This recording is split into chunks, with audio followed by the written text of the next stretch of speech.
প্রিয় ফুটবল প্রেমী বন্ধুরা, স্পোর্টস বাংলা 24-এ আপনাদের সবাইকে আন্তরিক শুভেচ্ছা। বিশ্বকাপের প্রস্তুতি অংশ হিসেবে পানামার বিপক্ষে মাঠে নেমেছিল ব্রাজিল। তবে ম্যাচের ফলের চেয়েও বেশি আলোচনায় এসেছে কোচ কার্লো আলসেলথির একটি সাহসী সিদ্ধান্ত। দ্বিতীয়ার্ধ শুরু হওয়ার আগে তিনি একসঙ্গে 10 জন খেলোয়াড় পরিবর্তন করেন, আর এরপরই যেন বদলে যায় পুরো ম্যাচের চিত্র। ম্যাচের মাত্র দ্বিতীয় মিনিটে ভিনিসিউস জুনিয়রের গোলে এগিয়ে যায় ব্রাজিল। তবে 14তম মিনিটে সমতায় ফেরে পানামা। প্রথমার্ধেই ব্রাজিল নিজেদের স্বাভাবিক ছন্দে খেলতে পারেনি।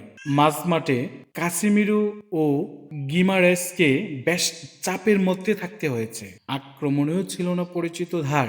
তবে প্রথমার্ধের শেষ দিকে দারুণ এক আক্রমণ থেকে গোল করে ব্রাজিলকে আবারও এগিয়ে দেয় কাসেমিরো। ফলে 2-1 ব্যবধানে এগিয়ে থেকেই বিরতিতে যায় থেলে সাউরা। দ্বিতীয়ার্ধে এসে কোচ কার্লো আনচেলতি একসঙ্গে 10 জন খেলোয়াড় পরিবর্তন করে, আর এরপরই বদলে যায় পুরো ম্যাচের চিত্র।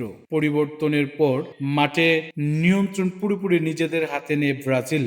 নতুন ফরমেশন ও নতুন খেলোয়াড়দের সমন্বয়ে আক্রমণ হয়ে ওঠে আরো ভয়ঙ্কর। এরপর একের পর এক গোল করতে থাকে ব্রাজিল। 53 মিনিটে গোল করেন রায়ান।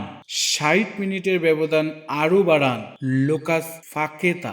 63 মিনিটে গোলের খাতায় নাম লেখান ইগোর থিয়াগো, আর 81 মিনিটে গোল করে ব্রাজিলের গোল উৎস পূর্ণ করেন দানিলু। পানামা একটি গোল শোধ করলেও তাতে ব্যবধানই শুধু কমে। শেষ পর্যন্ত 6-2 গোলের বড় জয় নিয়ে মাঠ ছাড়ে ব্রাজিল। ম্যাচ শেষে কার্লো আনচেলতি জানান, দ্বিতীয়ার্ধের খেলায় তিনি সবচেয়ে বেশি সন্তুষ্ট। তার মতে দলের মধ্যে সুস্থ প্রতিযোগিতা থাকা খুবই গুরুত্বপূর্ণ এবং খেলোয়াড়দের পারফরম্যান্স বিশ্বকাপের আগে ইতিবাচক বার্তা দিয়েছে। এদিকে এই ম্যাচে খেলেননি নেইমার। পুরোপুরি ফিট না হওয়ায় তাকে বিশ্রামে রাখা হয়। তবে ম্যাচের আগে ও পরে মাঠে উপস্থিত থেকে দর্শকদের শুভেচ্ছা গ্রহণ করেন ব্রাজিলের এই তারকা ফুটবলার। বিশ্বকাপের আগে ব্রাজিলের স্কোয়াডের গভীরতা এবং ব্রাঞ্চের শক্তি যে কতটা বেশি, পানামার বিপক্ষে এই 6-2 গোলের জয় সেটাই আবারও প্রমাণ করে দিল।